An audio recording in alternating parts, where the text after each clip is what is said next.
Në Gjermani, një deklarate kancelarit Friedrich Merz për problemet në qytetet gjermane, ku ai përmendi migrimin dhe dhunën ndaj grave, shkaktoi protesta publike, por mori dhe mbështetje. Jam lidhur tani në Gjermani nga Deutsche Welle me Auron Dodin. Auron, të përshëndes, ku e ka në fakt fillesën debati i nxehtë për disa javësh për pamjen e qyteteve gjermane, siç u shpreh Merz?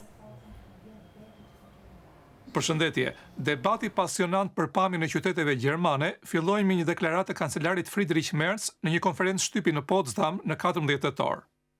Në të Merz i vlerësoi arritjet e qeverisë së tij në politikën e migrimit. Dhe pastaj shtoi: "Megjithatë, ne ende e kemi këtë problem me pamjen e qyteteve. Dhe kjo është arsyeja pse ministri i Brendshëm po punon për të lejuar dhe kryer në shkallë të gjerë riadhesime." Disa ditë më vonë, kur e pyetën se çfarë deshi të thotë saktësisht, kancelari u përgjigj: "Pyetni vajzat tuaja se çfarë desha të thoja me këtë." Në një hap të tretë, Merz precizoi: "Ai shtoi se problemet shkaktohen nga ata migrantë që nuk kanë leje qëndrimi të përhershme dhe nuk punojnë." Dhe çfarë ndodhi konkretisht pas këtyre deklaratave të Merz? Pas këtyre deklaratave pasuan protesta publike. Brenda 24 orësh, më shumë se 120.000 vetë nënshkruan deklaratën "Wir sind die Töchter", ne jemi bijat, ku thanë se dhuna ndaj grave ndodh në familje. Mira njerëz demonstruan pastaj në Berlin përpara selisë së CDU-s me të njëjtin slogan. Protestat u shtrin dhe në qytete si Kölni, Heidelbergu dhe Hamburgu. U prononcuan publikisht edhe ata që u ndjen të prekur. Kryebashkiaku i gjelbër i Hanoverit, Belit Onay, për shembull, tha në një intervistë me gazetën konservatore Frankfurter Allgemeine Zeitung se deklarata bashkon dy tema: temën e të qenit i huaj dhe jo pjesë e shoqërisë, me temën e dëbimeve. Ai tha se meqense lidhja mes të dyjave mbetet e turbullt në deklaratën e Merzit, kjo bën që njerëzit me lëkurë më të errët dhe me një histori migrimi, si ai vet, të pyesin veten apo e shëmtojnë dhe ata pamjen e qyteteve.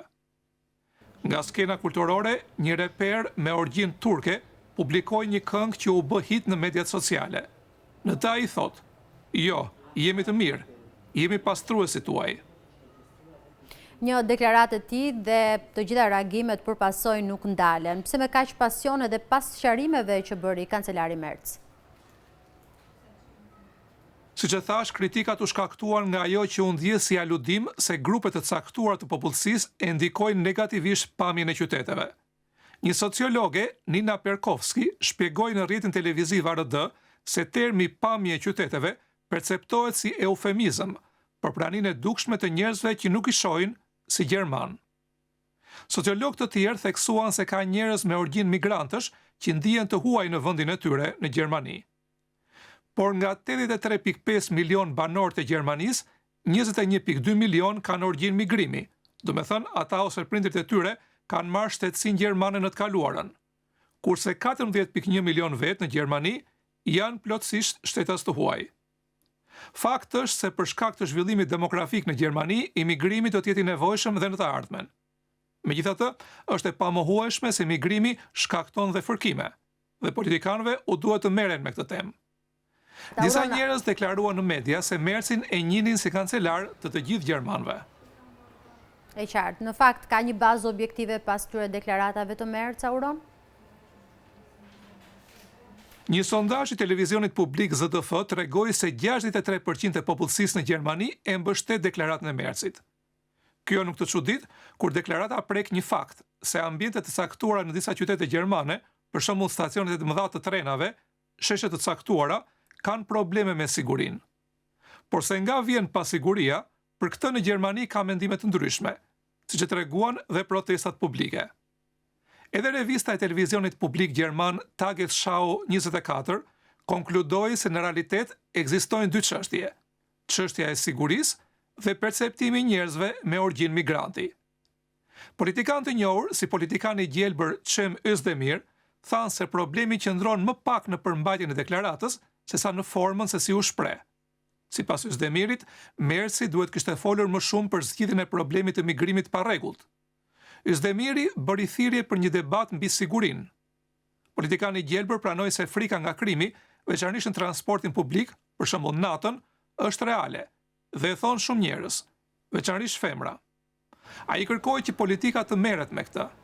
Nëse nuk e bëjmë, tha Özdemiri, kjo është e barabartë me një thirrje për të votuar për AFD-n. E qartë, dhe një pyetje të fundit Auron, po për politikanët kryesor gjerman, a ishte temë diskutimi kjo deklarate e Merz? Po, deklaratat e kancelarit Merz për pamjen e qyteteve u debatuan dhe në parlament, në Bundestagun gjerman. Nga të gjelbrit në opozit, Katarina Dröge i kritikoi deklaratat si të dëmshme, diskriminuese dhe të papërshtatshme. Deklarata e kancelarit nuk u mbështet as nga partnerët e koalicionit qeveritar socialdemokratët. Zëvendës kancelari socialdemokrat Lars Klingbeil theksoi se pamja fizike nuk duhet përcaktoj a përshtatet dikush me pamjen e qyteteve.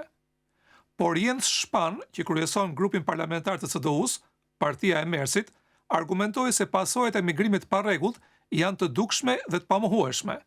Sidomos në stacionet e trenave, shtoi ai në një intervistë, vërejnë degradim, trafikant droge të rinj, kryesisht me origjinë migrante, kryesisht nga Evropa lindore ose nga hapësira kulturore arabo-muslimane.